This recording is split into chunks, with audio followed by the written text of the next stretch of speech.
Hey folks, and welcome to another episode of This is HCD. We are the #1 human-centered design podcast globally and proudly coming to you from my base in Dublin, Ireland. Today on the show we have, up until recently, the world's first chief design officer within a bank setting, Opher Yom-Tov. And as mentioned, Opher recently exited ANZ Bank in Australia, where after 7 years he was a crucial piece of their journey towards becoming more design-centric. At the time of editing, there are over 200 designers within the organisation.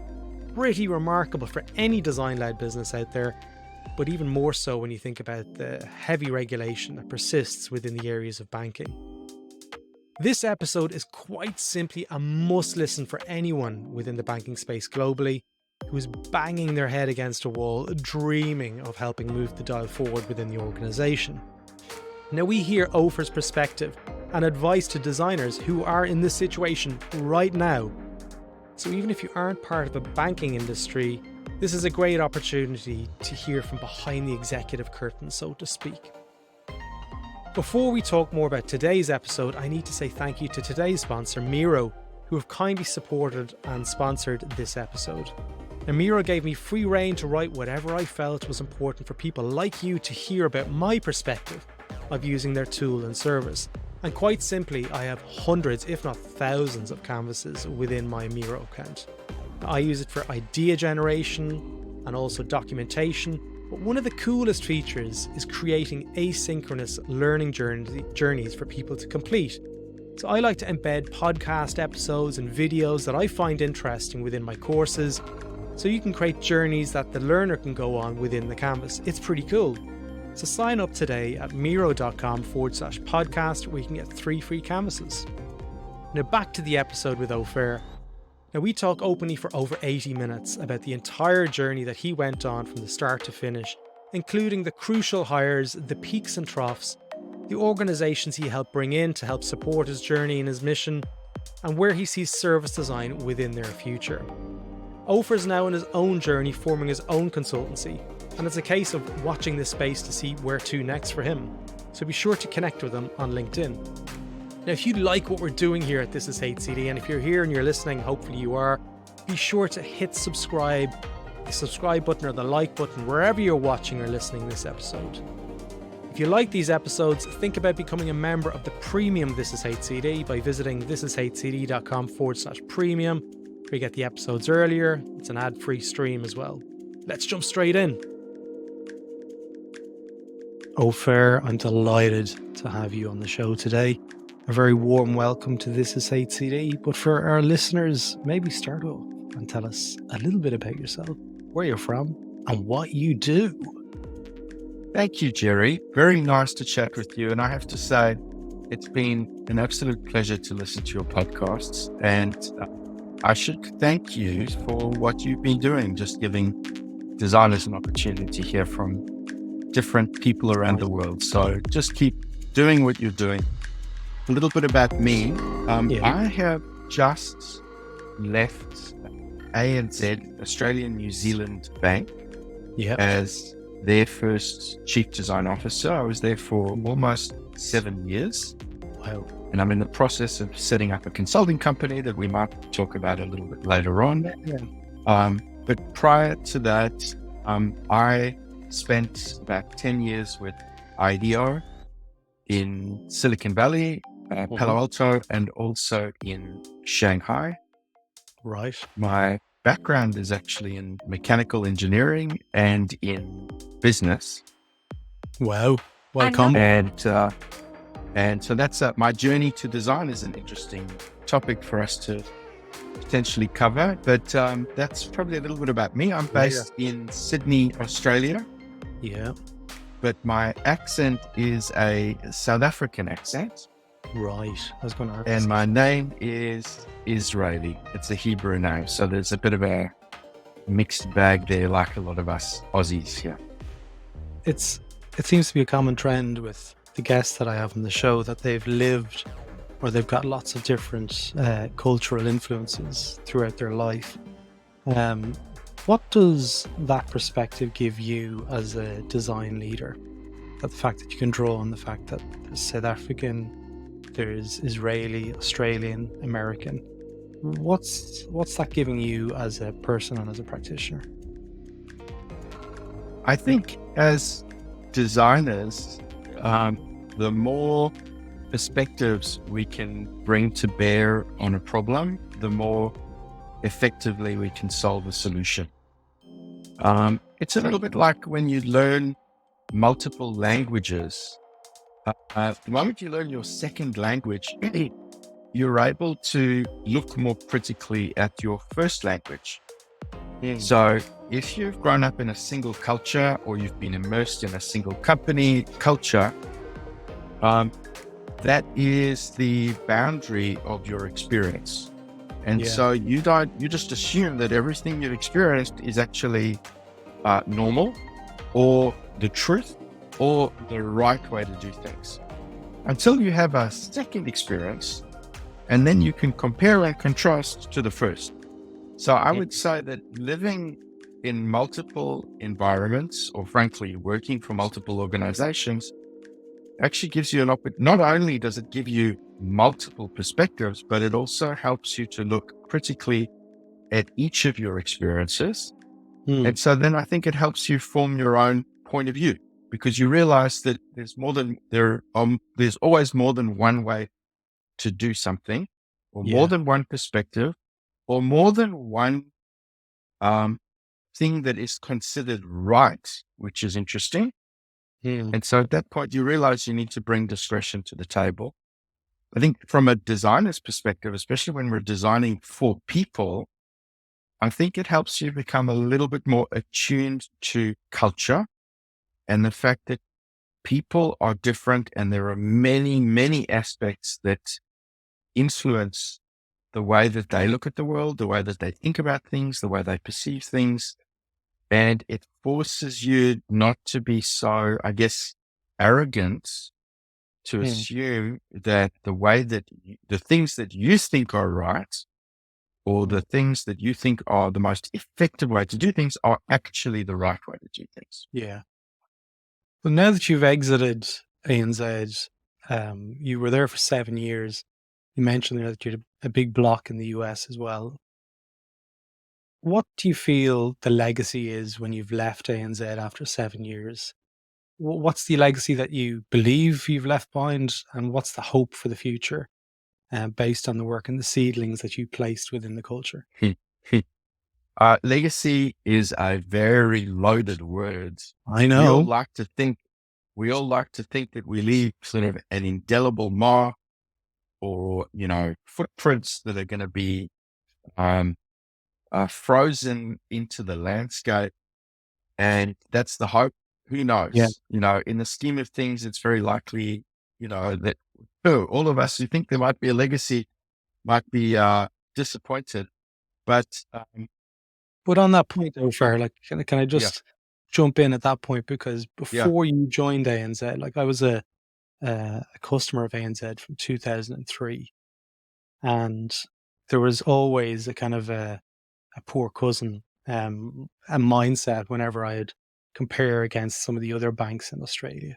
There was CBA, who always seemed to be doing something that was always kind of pushing the boundaries a little bit, and ANZ, it was kind of like the Liverpool of the Premier League, where they'd done some good stuff, but they were yet to kind of find their coach and find their kind of mojo. And when I was leaving Australia, there was kind of whispers that something was going to happen. And I'd done work with all the banks except ANZ. I don't know what the connection is there, but you were hired in 2017, and things started to change where design entered the conversation. And from working alongside people in ANZ for a couple of years now, I know that the culture changed, and we can't pinpoint it. It wouldn't be fair to all the wonderful people in the bank to say it was the arrival of Opher that managed to do that. But when I speak about your legacy in terms of the last 7 years, definitely it seems that the trajectory of the organization has gone somewhat towards design led. So I'm keen to understand a little bit more around your influence, I guess is probably a nicer way of saying it, around building that capacity within an organization, which I don't know how many people there's. So we're at 10,000 people in ANZ. or 40,000. 40,000 people. 40,000. The town I grew up in as a boy had 40,000 people in it. So let's talk about that. You entered the doors. Was it 2017? It was, wasn't it? 2000, late 2016. Like 2016. Okay. So you entered the door. Paint a picture for us what it was like in terms of what was the legacy before that. Yeah. No, look, I think that you're absolutely right. There has been quite a dramatic change in culture and focus and mindset at ANZ. And as I'm sure that we'll touch on this theme many times in this conversation, a lot of that change is due to leadership, right? And so the reason I joined ANZ was because I'd had an opportunity to do a little bit of consulting, like a try before you buy, dip my toe in the water at ANZ. I had an opportunity to observe some very refreshing leadership, both in terms of the relatively new CEO at the time, Shane Elliott, and in Miley Carnegie, who hired me. Miley was brought into ANZ to help lead the digital transformation. Previously, she had run Google in Australia.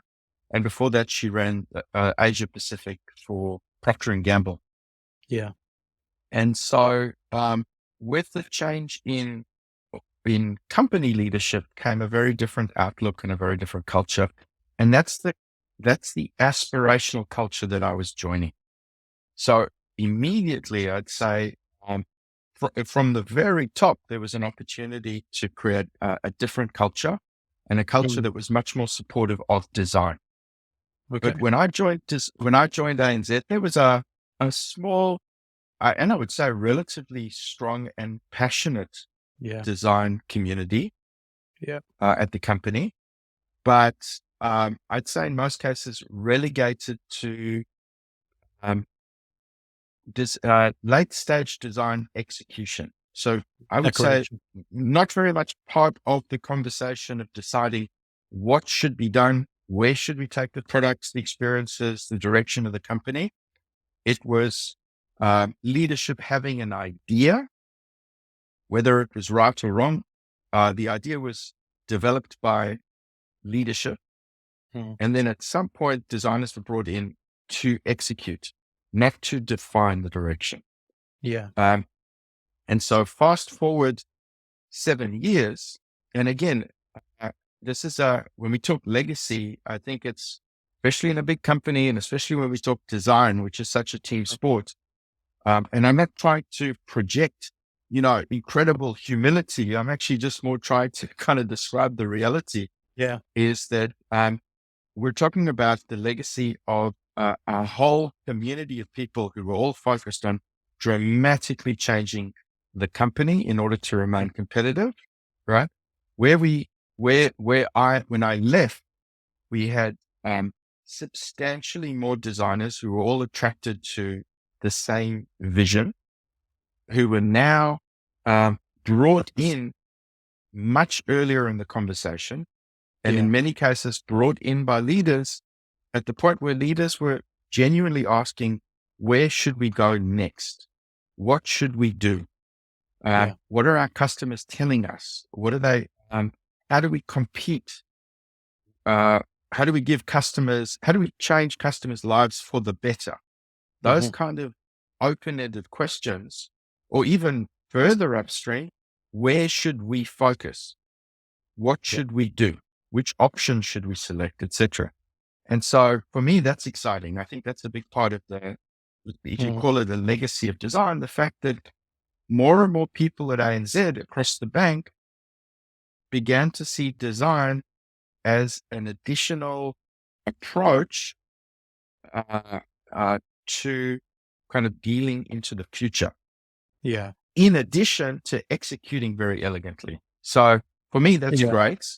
And the fact that we've got many, many more people at ANZ talking about design, having the language of design baked into the vernacular of the company, things like let's prototype, let's experiment.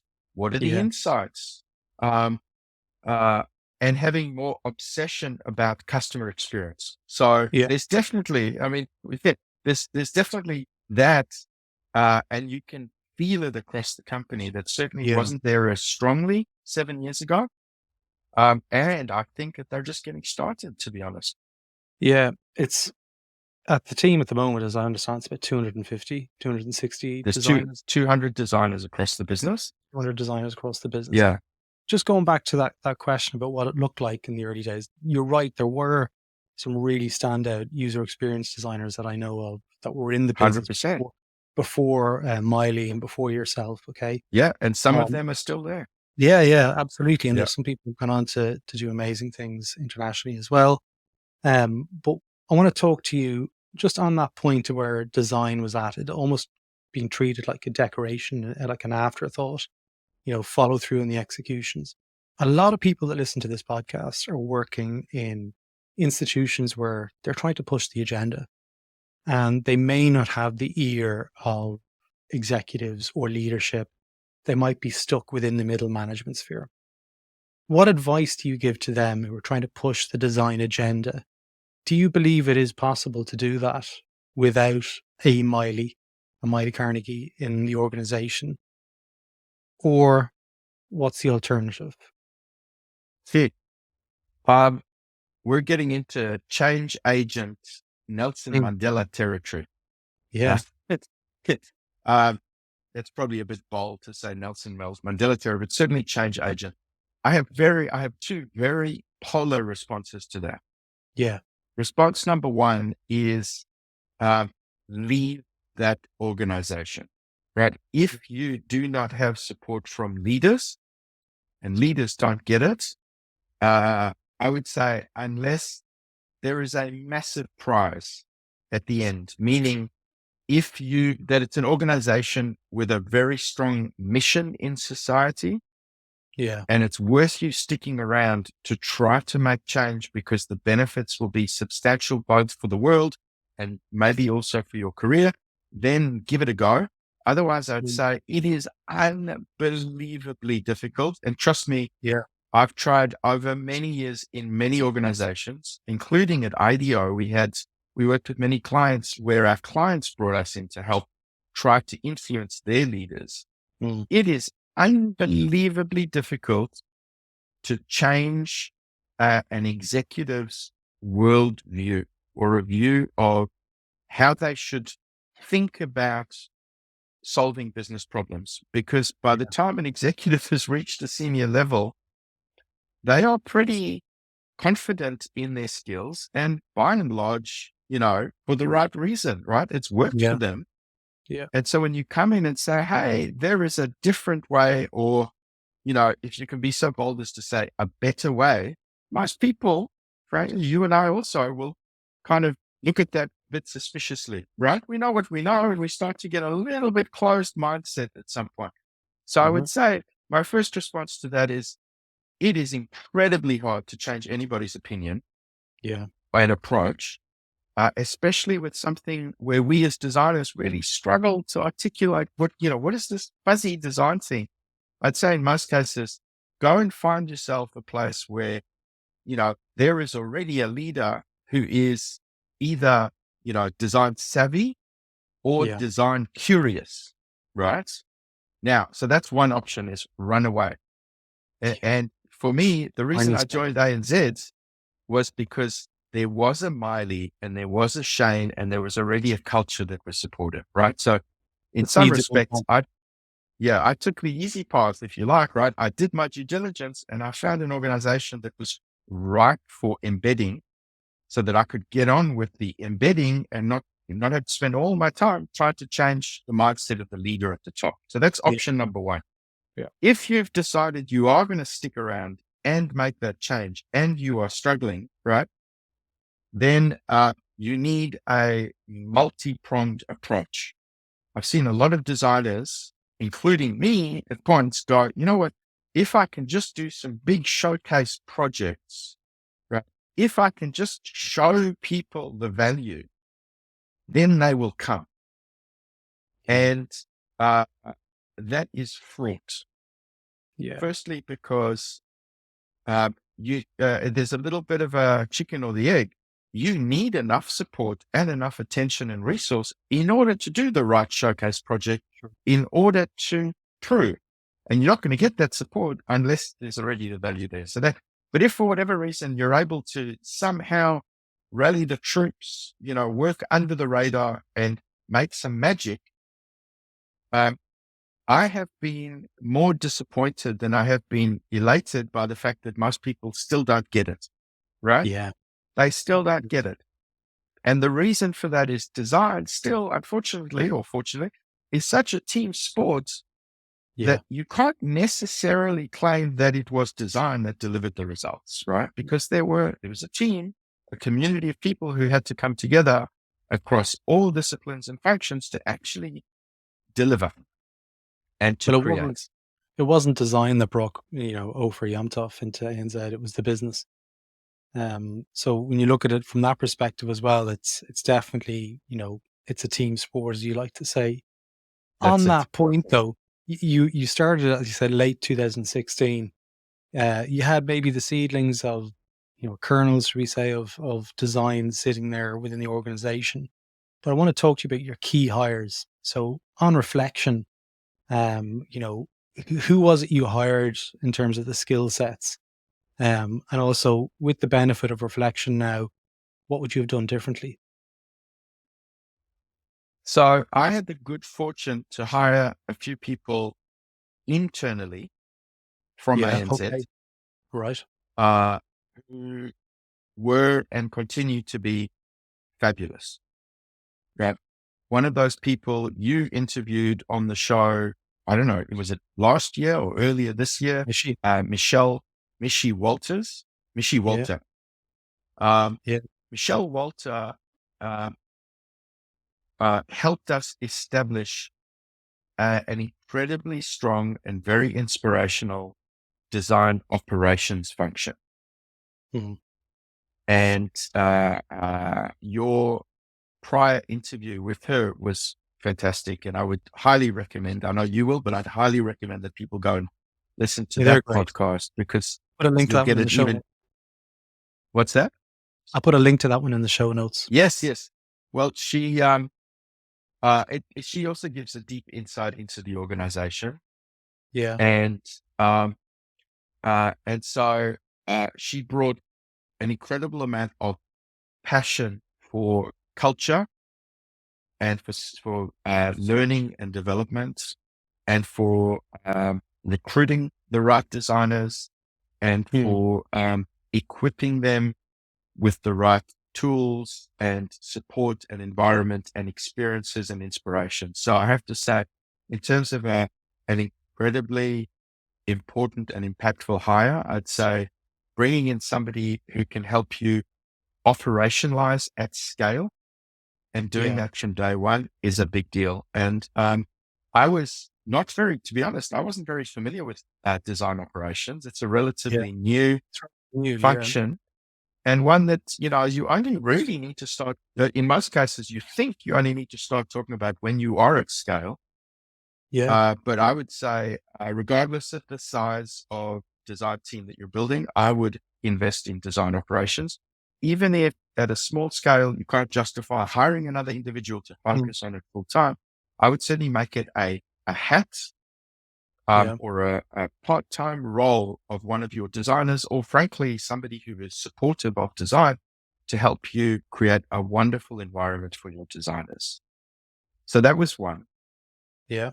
On that point, when you bring in, you hired internally for that role, um, there's usually a historical hierarchical process to progress in the organization. Now, within the design world, those titles don't always align with that hierarchy. So you could be senior designer, a mid designer, a lead designer, a head of design. Did you face that problem in terms of designers hitting a glass ceiling? And if so, how did you combat it? Because it's an interesting, I know it's a challenge for several banks that I'm coaching with at the moment. Yeah. Yeah. Well, there are it's a mess. let me say, Yeah. it is a mess, right? Designers, Cluster is what we like to say. as designers, we don't help ourselves. Yeah. We don't have a consistent way of talking about design, Yeah. and we certainly do not have industry recognized standard role titles. You know, I agree. I've met people who've got senior designer, right, on their resume, and they've been out of school for 2 years, Yeah. right? And in the organization that they came from, that was the label they gave people. And in some cases, it's because the people who were running design or the people who ran the organization didn't actually understand the duration or the levels of maturity or mastery required to actually be an experienced designer. Yeah. So we had that mess inside. I think because we had designers spread all across the organization, led by people who didn't understand design, they were quite um, lax about the titles that they gave designers. Okay. So we had number one. Number two, we had junior designers who were promoted, I think, in some cases prematurely. Mm. And so, like a lot of large organizations or governments, we have, a very specific job grading or banding. And so coming into an organization with an existing set of designers with, this kaleidoscope of job titles Yeah. and grades, it made it incredibly difficult to determine who was actually good at their job and who was genuinely at a certain level of seniority and mastery. And I On have to say, it took us a that long point, time to get that all sorted out. on that point though, for Australia, as you know, as regards attraction of talent, is incredibly competitive. Okay. So people move around regularly, like they follow the money in many instances. But what happens in terms of when you look at that ladder structure that's within a lot of the banking institutions where you're at, level 3 and that equates to $65,000 a year. Whereas in the industry, you can go out and work for a startup for $85,000. Did you face that kind of problem to attract talent where you could say, listen, you might have been a senior designer in that previous job. We're going to give you a mid-level and you're going to get paid less. Did you have those kind of scenarios arrive? And if so, how did you get around them and attract the talent? Look, when in most cases, you would assume that when you're faced with an opportunity to work for a startup Yeah. or a Google, right, versus working for an almost 200-year-old legacy bank, Yeah. that if you're a cool, hip designer, you're probably going to go down the startup, tech route. Um, we had a number of things going for us. This is Mm. where, firstly, having a chief design officer in an organization back in 2017 Was really amazing. helped. Yeah. It Yeah, was because it amazing. sent a signal to the design community that said, hey, we at ANZ really care about design Mm. and we value it strategically. Yeah. And so that helped tremendously because a lot of designers have gone through the frustration of working in organizations that don't get them and don't get designed, or have a very specific, as you called it, a glass ceiling. Mm. And so here's an organization, very non-traditional organization for designers, where clearly that ceiling was shattered.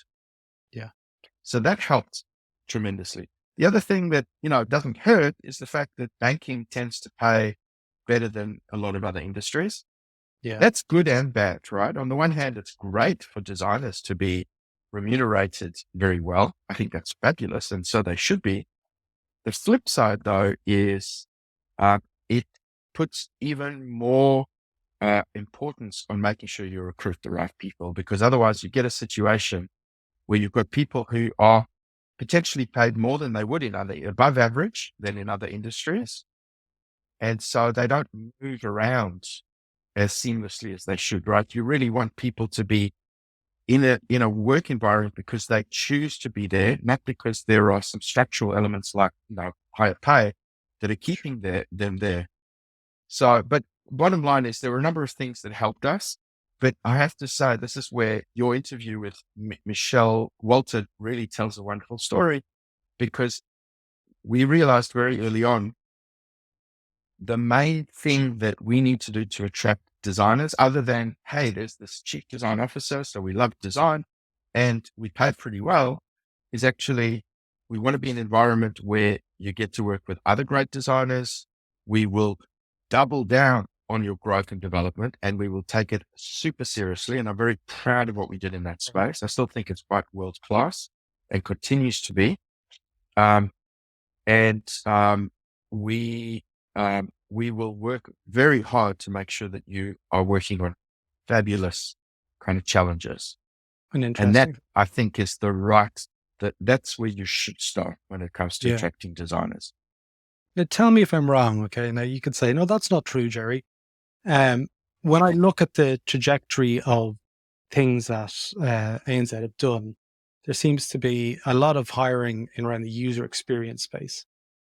Was there a conscious decision not to hire service designers in that role? Because I've struggled to find any kind of service design legacy again within the organization over the last maybe 5 or 6 years. Mm-mm. Are you okay to talk about that? Absolutely. I would maybe frame the question a little differently, and say, has there been an investment in service design at ANZ? Has there? And the answer to that is absolutely, without a shadow of a doubt, right? In fact, now that probably is the other, if you want to call it legacy, I think there is, in the last 7 years, we've embedded a very strong combination of service and strategic design into the organization. There is a function that is now one of our kind of fastest growing functions in service and strategic design that is brought in incredibly early at call it the fuzzy front end of strategy and projects, where service designers and strategic designers play a very key role. But that language wasn't really there 7 years ago. And I'd say, yes, UX is still the primary UX and visual design and UI are still the biggest disciplines, and for good reason, right? Banks are technology and digital companies. And increasingly, the way that you interact with a bank as a service is through screens. And to some extent through human beings. And so there is so much work that needs to be done at the coalface of designing the interaction between customers and technology and screens. But also, the other thing that I'm really, really excited about, the other kind of change, is that there is an increasing focus on applying design for employee experiences, right? So if you think about managing 40,000 people, and the fact that all of those people are spending their days in front of digital screens, either collaborating with each other or working with knowledge management systems or HR systems or procurement systems, all of those things really should be designed as well. And they're usually forgotten because we spend all of our time thinking about the shiny, mobile banking app rather than the HR, internal web-based experience. We've got UX designers and to some extent service designers working on employee experiences. But that's a really long-winded way of saying, yes, double down on service and strategic design. But also, I think, on both employee and as well as customer experiences. So in that 7 years, in the absence of, I'm not naive enough to think that if you didn't have a service designer there, service design wasn't happening. Okay. So just to caveat that, who was kind of fulfilling that role within the organization? Was that a product management function, or how was design informing the strategy, like the coordination and the orchestration of all of Yeah. these elements together? Well, look, it's the same as any design discipline, right? Design things happen, right? People build buildings even if they don't have an architect, right? People Yeah. build banking or government or hospitality or travel services, even if there's no service designer there. Sure. You have to break down what a service designer does. But if you take a very mechanical, functional view and say that they basically help to choreograph an end-to-end experience and journeys, right? And I Mhm. know that's a very simplistic view, but just You are a for the mechanical purposes of the engineer. exercise, yep. Um, then the people who were fulfilling that function would have been and continue to be business analysts, Yeah. process engineers, system architects, Yeah. and the the business leaders who sat across those groups as well, who were Hmm. basically going, look, we have a bit of value we need to deliver. We know we need a call center. We know we need a branch. We know we need a mortgage processing capability. And so those things would emerge. But as we've seen in any service, any frustrating service experience that we've all had, right? If you do not consciously design an end-to-end experience, then you get a very haphazard experience where people, Mm. really great, conscious, smart people, have focused on their bit of the journey or the process, and in most cases done it very well. But because there hasn't been an architect or a curator to connect all the bits and pieces together, you get this really painful transition from Mm. one step to the next. And so that's generally what's happened. And in most cases, it's because, ironically, service organizations didn't look at themselves as designing an experience, right? And so design was never part of the conversation. Hey, sorry for interrupting the episode, but I wanted to tell you about today's sponsor, Miro. Many people connect it to just being another business collaboration tool, but for me, it's so much more. I use it to manage my own ikigai, to help me keep track of my own life and career. This one here that you can see won't get shared to anyone else, so it's a private board. Only I can see it. Now, the beauty of all this is I didn't need to create these canvases from scratch. People on the Miroverse upload them, and there's a constant stream of updated frameworks there for all us changemakers all around the world to use for free, many of which come with really detailed instructions on how to use them. So for more information, see www.miro.com/podcast, where you can get 3 free canvases for free for life. Let's get back into that episode. Even though it's now, 80-90% of the global economy, it's only services? now emerging, which is Absolutely. very surprising. Services. Yep. Well, services are underpinning so much, but let's talk about your remit. Is that kind of orchestration role, was that in your remit and actually providing the stimulus for the conversations? And looking at the overarching research and the legacy of research and the future of research, and really helping guide the ship with the likes of Miley and Shane. Mm. The remit, interestingly, so I was the first chief design officer of any bank Bang. globally. Globally, that's right. Yeah. And Just so let you know it didn't that really. is right. What's that? So just to let you know that is right. I checked. Yeah, that's. Oh well, thank you for the fact checking. Yeah. So it didn't really come with a handbook, right, or Yeah. a playbook, and so really the remit also evolved.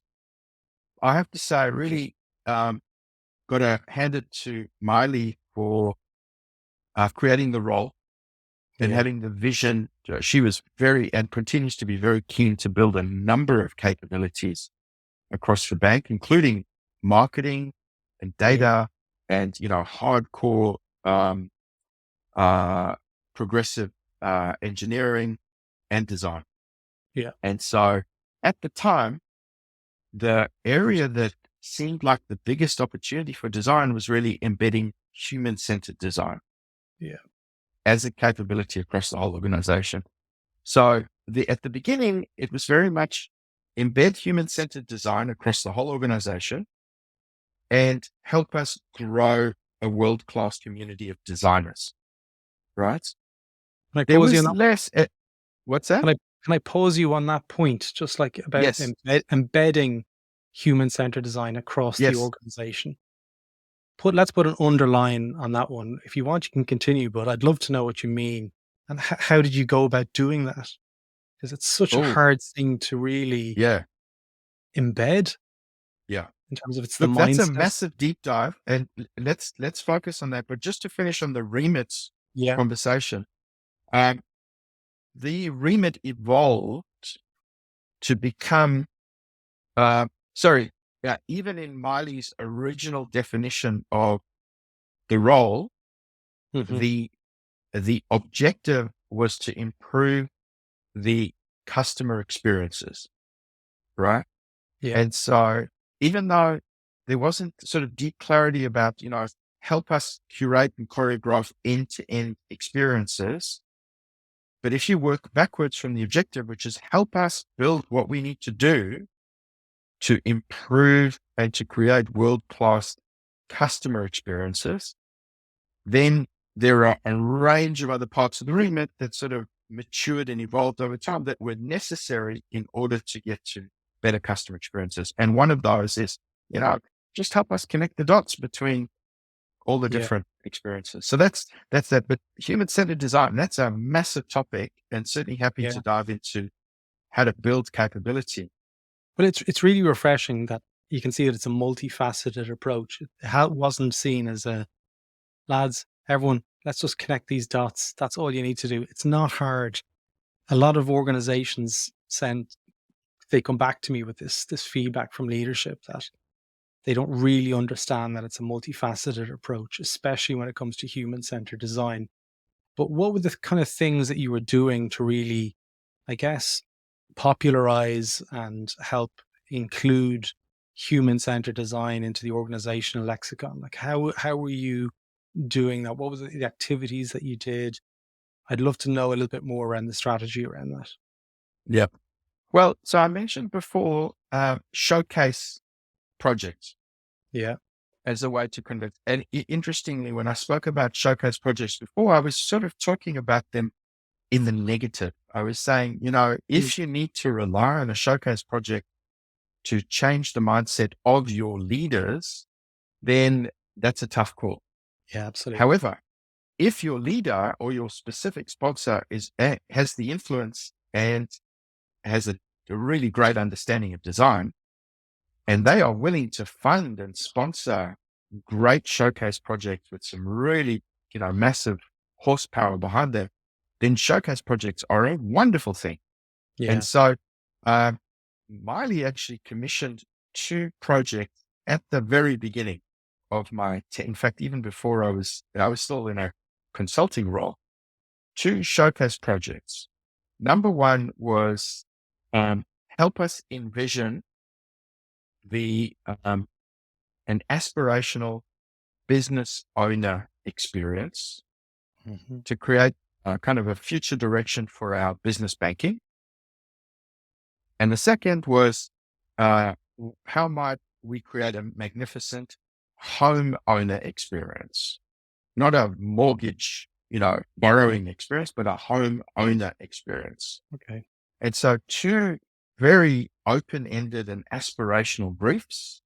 Yeah. And we basically used it, and they were very well funded with commitment to execute whatever came out of them. And look, good check that Miley cut at the back end.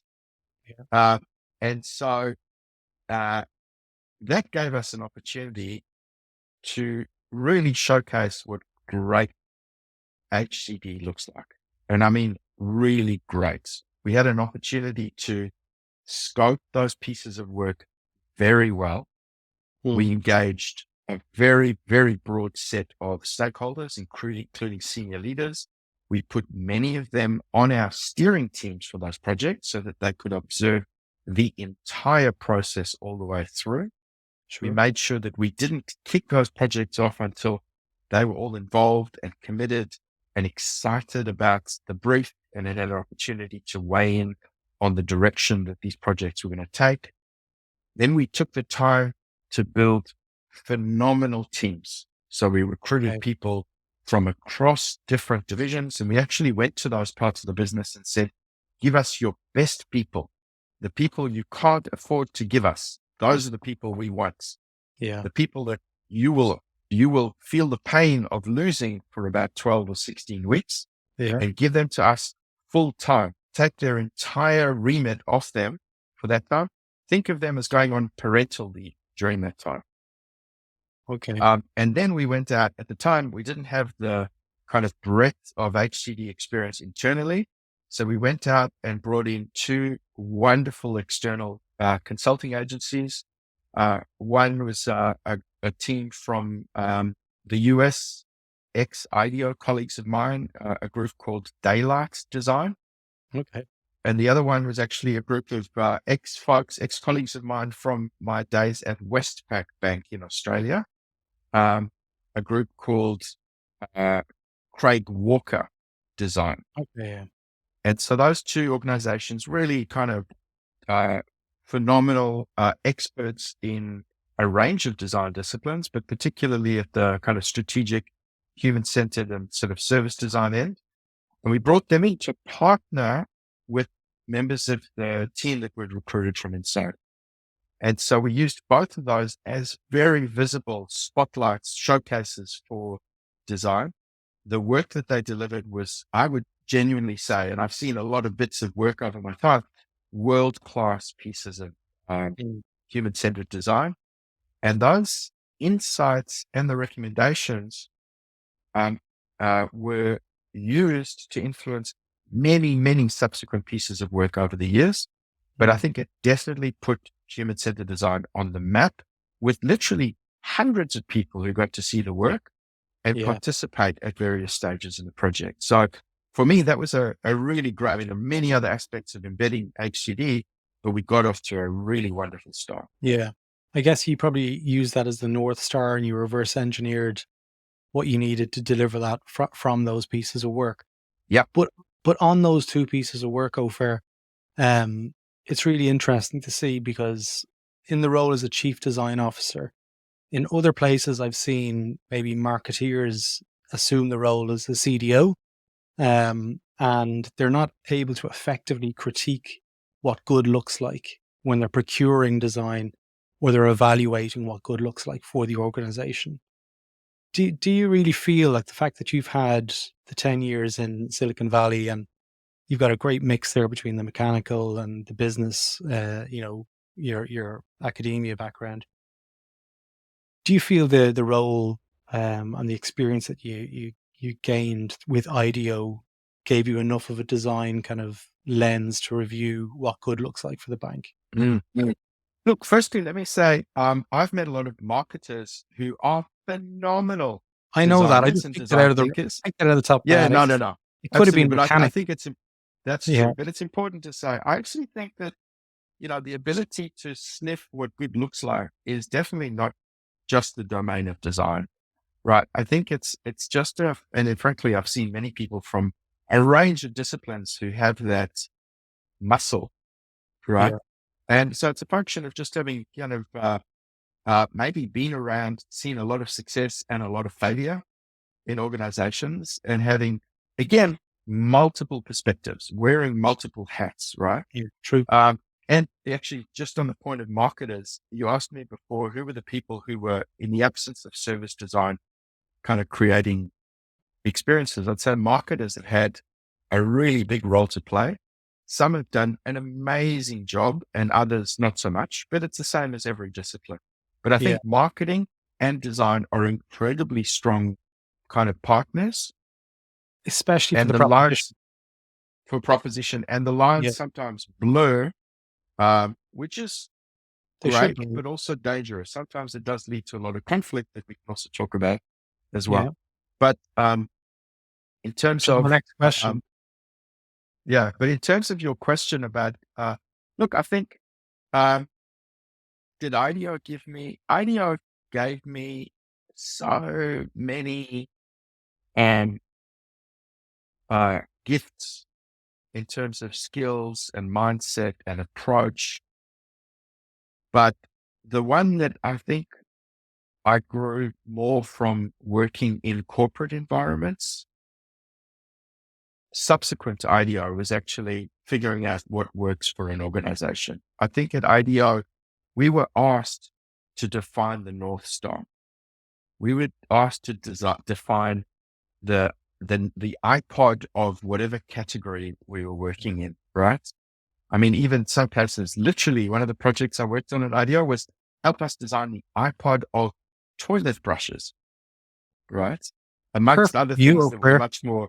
You probably knocked that one out of the park.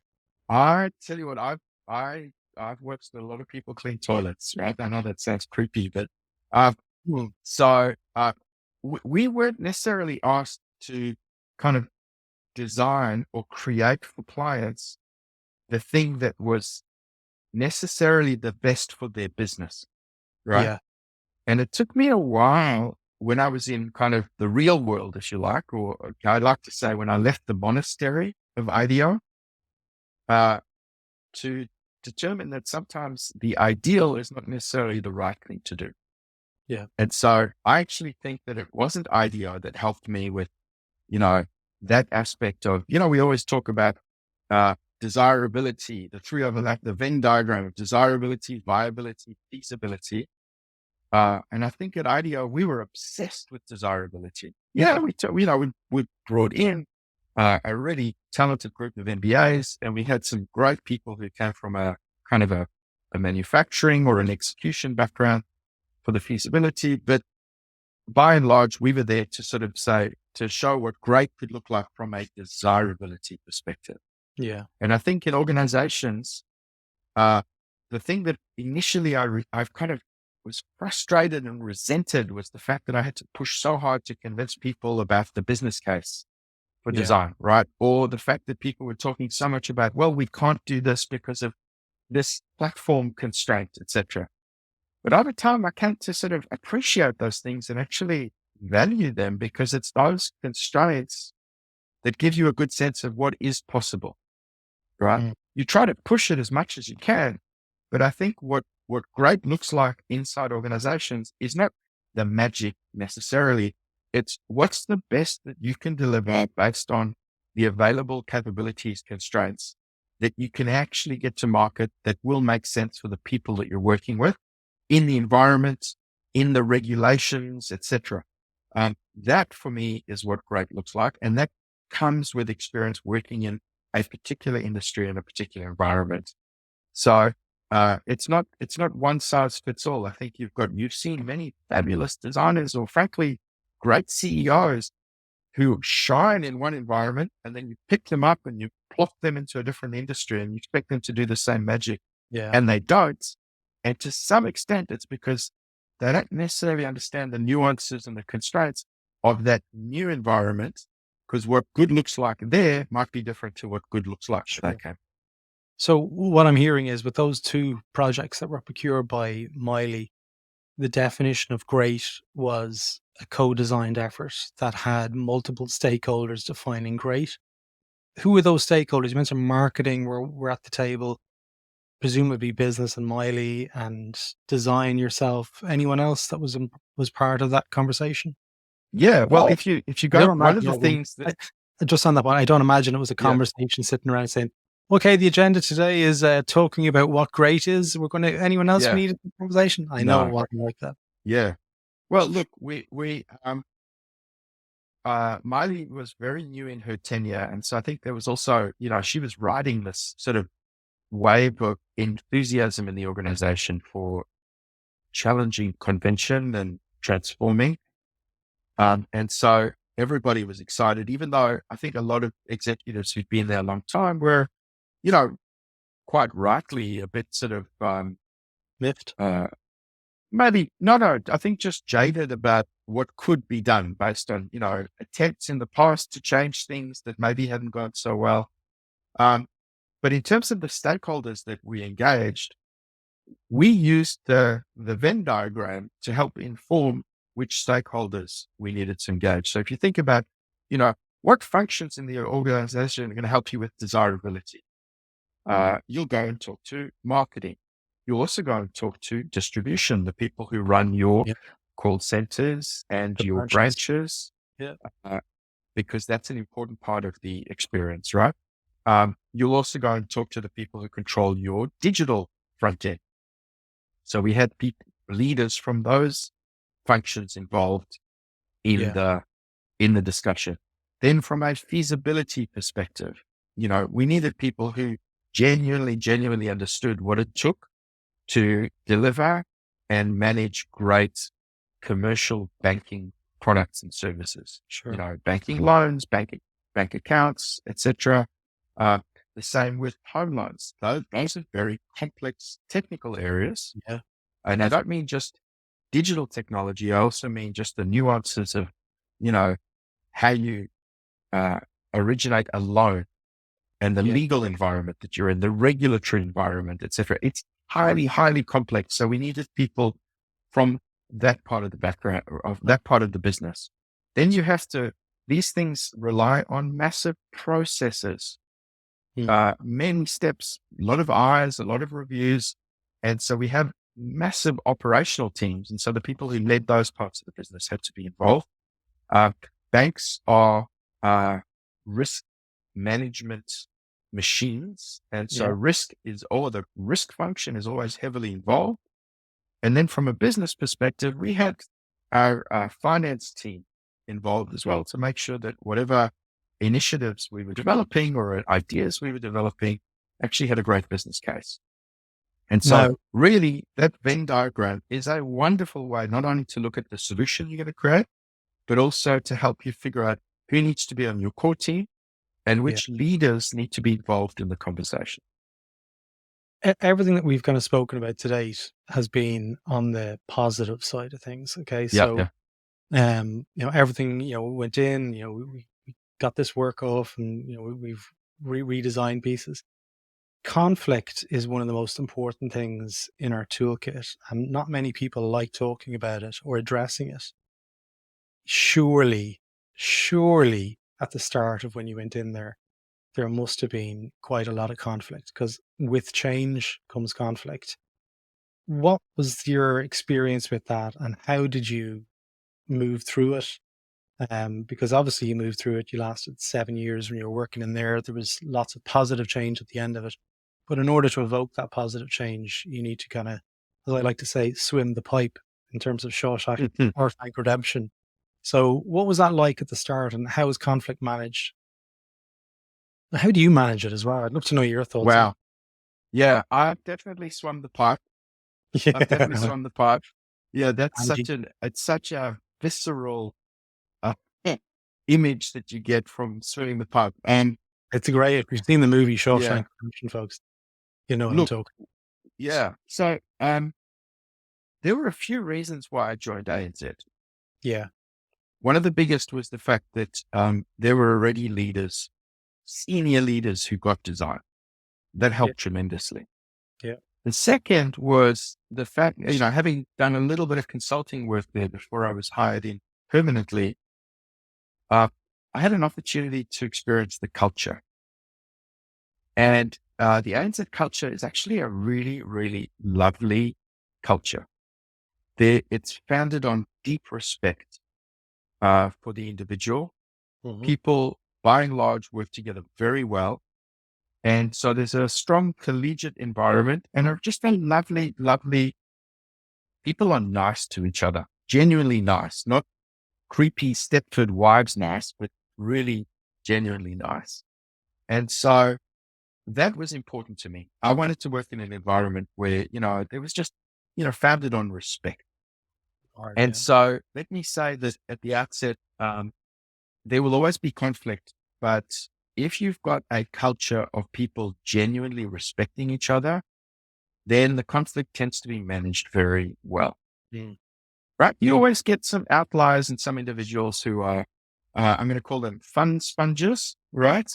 But on Oh, I the like those. whole, Funges. people are, people can be adults about the way that they manage conflict, because I think as long as they come back to sharing the same goals, and aspirations. And if that goal is very much centered around what's the right thing for the customer, rather than what's the right thing for our department or what's the right thing for my own personal career, as long as it's founded in something that is a shared objective or a shared audience, then you have a much more respectful way of managing conflict. But yes, there was a lot of we tried to be very positive and supportive and generous in how we built design capability. But there were times where there was conflict.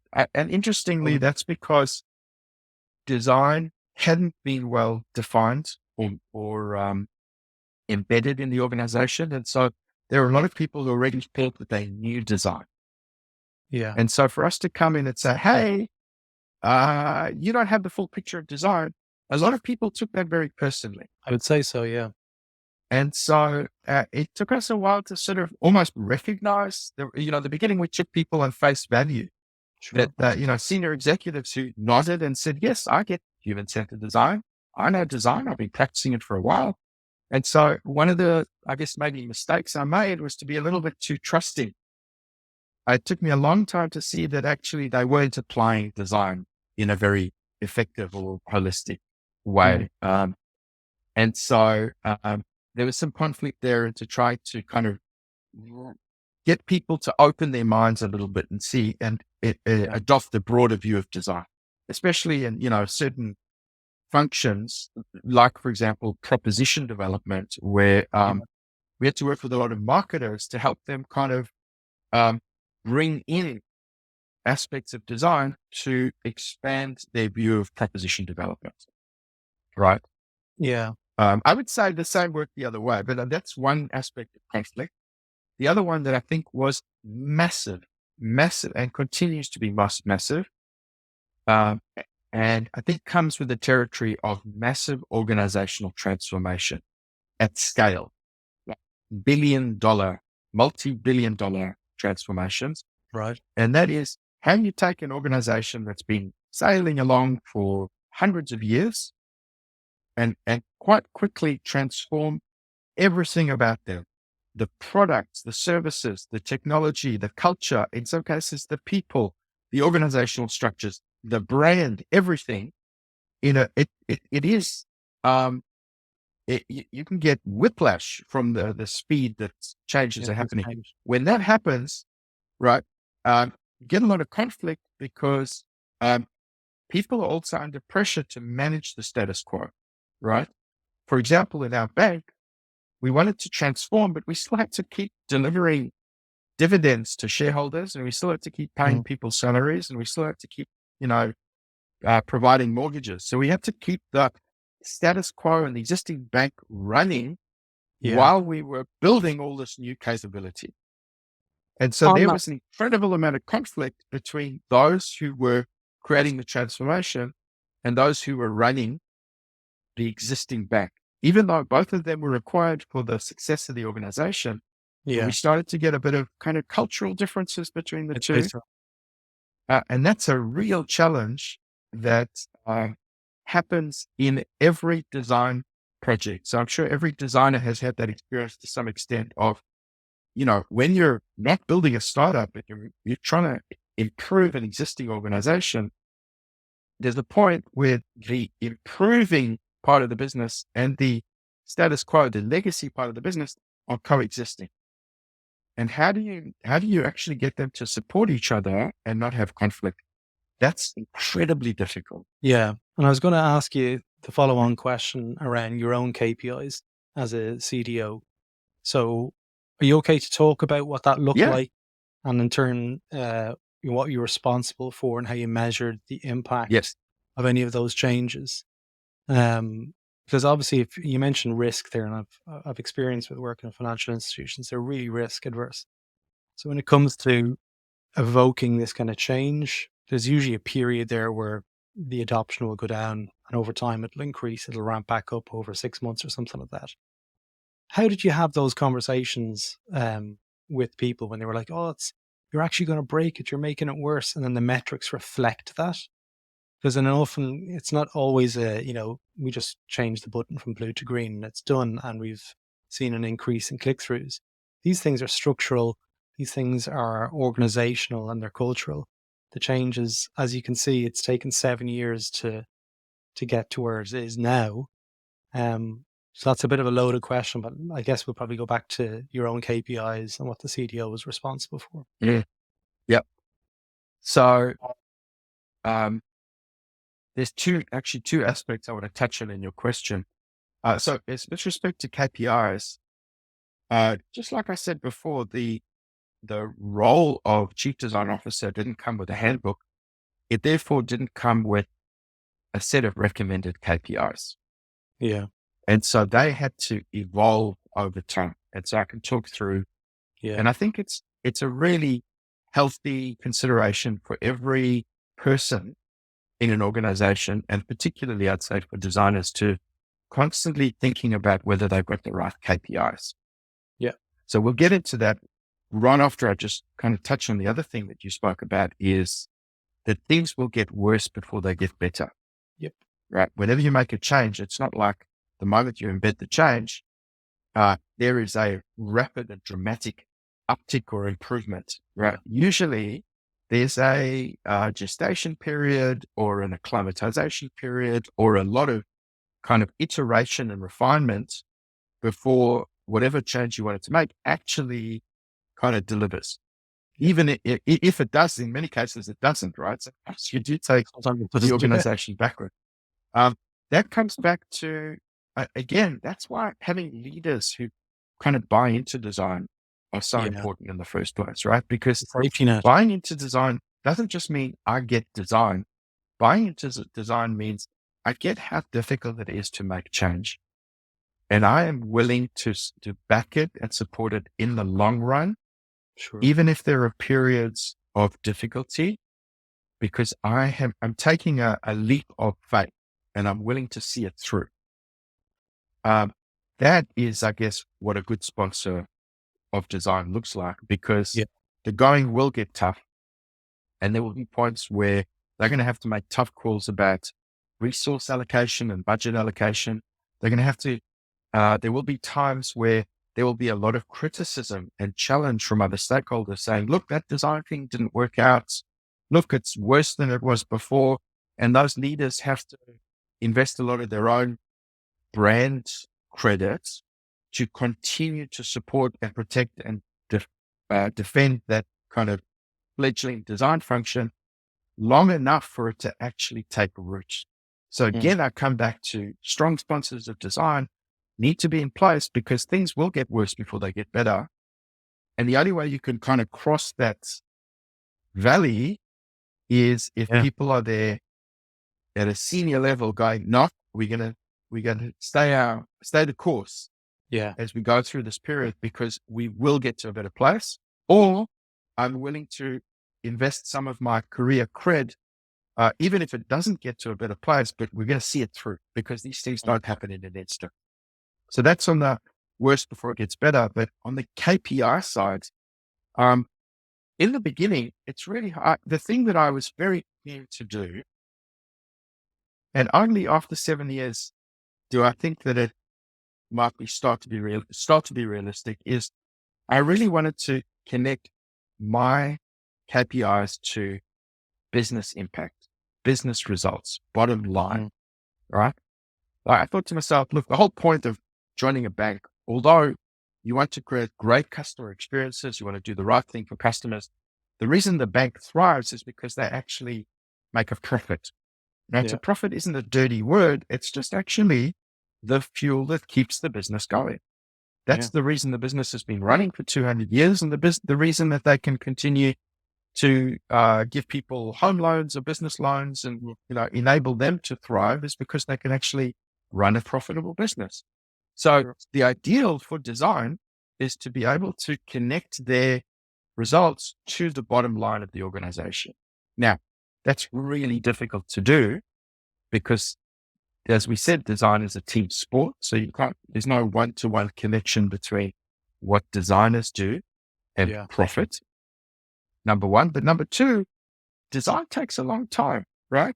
Yeah. from the point where your service and strategic designers get involved to the point where you can actually point to dollars being generated in the market might take you 5, 6, 7, maybe even 10 years in some cases, right? Yeah. Sometimes it happens really quickly. Sometimes I've seen these things take place in 6 Mm. months, but when you're talking about at scale, these things take time. It's 12 And to so in 15 the years beginning, what we determine on the yeah, cap. That's from speaking to that's people. it. Yeah. So in the beginning, my KPIs were much more based on activities, right? Rather than outcomes. For Yeah. example, number of strategic projects applying HCD, right? Mm. Number of designers retained or recruited, number of women in design leadership positions, number of HCD training courses delivered, right? Things like that are all project delivery, um, delivering a skills handbook to the Yeah. business, What about right? inclusivity and diversity in the teams? Was that one of them? So we had metrics around, I spoke about women in leadership. Um, increasingly, we focused on um, ensuring that we had a very objective recruiting process. And so those inclusivity and diversity metrics were actually, that's the other reason that ANZ was a fabulous place to work. A lot of those metrics were kind of universal metrics. We didn't need to run them specifically for design. Diversity, inclusion, accessibility, um, uh, gender, etc. All of those general diversity and inclusion kind of focus areas were managed at an organizational level. But yeah, in the beginning, KPIs were very much sort of activity. Yeah. And then over time, once we embedded, then we wanted to start hold ourselves to account to the outcomes of an initiative, or the fact that, so it moved from just doing a project to how many of those projects actually secured the funding to move forward, to eventually how many of those projects actually delivered results. Sure. The other problem with KPIs is even, specifically in a bank, we were usually quarter or kind of annual cycle driven, is that if the results happen a few years after you did the work, everybody's forgotten that you did the work. And Yeah. so they aren't actually on your scorecard. You might get some bragging rights to say, hey, I was involved in that thing that delivered another $100 million to the business, but it's not in your KPIs for this year. KPIs for this year are on the things you're going to do next. Yeah. So unfortunately, the other area that we really didn't have was kind of longer term metrics that were managed over A couple of cycles. years. Yeah. A Yeah, longer. there are, if you're the CEO, a lot of your remuneration is, but, you get stock options, and so, more and more executives are getting some stock as part of their remuneration so that there's some connection to the longer term. But unfortunately, the scorecards and the KPIs of most organizations don't really take into account the length of time required to actually get to an outcome and to Sure. measure on those ones. So a lot of those were what we held ourselves to as a design community Yeah. is, your project is not done when you've delivered the project. Make sure that you stay connected to it. It's like Yeah. your child, right? Make sure that you're Absolutely. out there looking after its welfare, and that there are other people who are trying to keep it alive and make sure that it's brought out into the world. And don't And it's just start to integrating. think about the next project. And it's integrating with all the other Yeah, children within the organization as well. exactly. Exactly.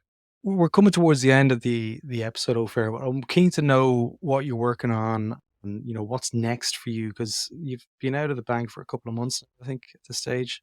You look pretty tanned. You're looking pretty toned.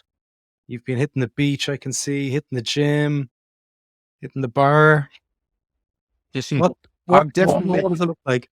yeah, look, I am relaxed. I have to say, I've been just doing things around the house, catching up on chores, spending more time with Nice. my kids and my wife and the dogs. I say So she's I've loving really you enjoyed for having, what's that? say she's loving having you at home. Well, I You think were she's flying up and getting to the down from point Melbourne where, like you were yeah, that's changing now. And I think she's keen to get me out of the doing. house. Nice. What's next? So I left ANZ because I genuinely felt like the design function was ready to stand on its own 2 feet. And my commitment there, the thing that I wanted to do was to embed design in a sustainable way. And so I'm very pleased with where it's at. If we talk about our children, I felt very much like design at ANZ was my child. And so I definitely didn't want to abandon it until it was Yeah. ready to go out into the world. And so that's the reason that I decided it was time for me to move on. Mm. I like to build and run businesses, Businesses. Yeah. and I'm incredibly passionate about where I see design and strategy going. And so I am establishing a consultancy with a good friend of mine and an ex-colleague by the name of Toby Roberts. And Toby and I are about to launch a consulting business called Epilogue Group. Mm. We have, and it's a bit design and it's a bit strategy and it's a bit process engineering, but it's got a very, very specific focus, and that is to substantially de-risk large change and investment programs.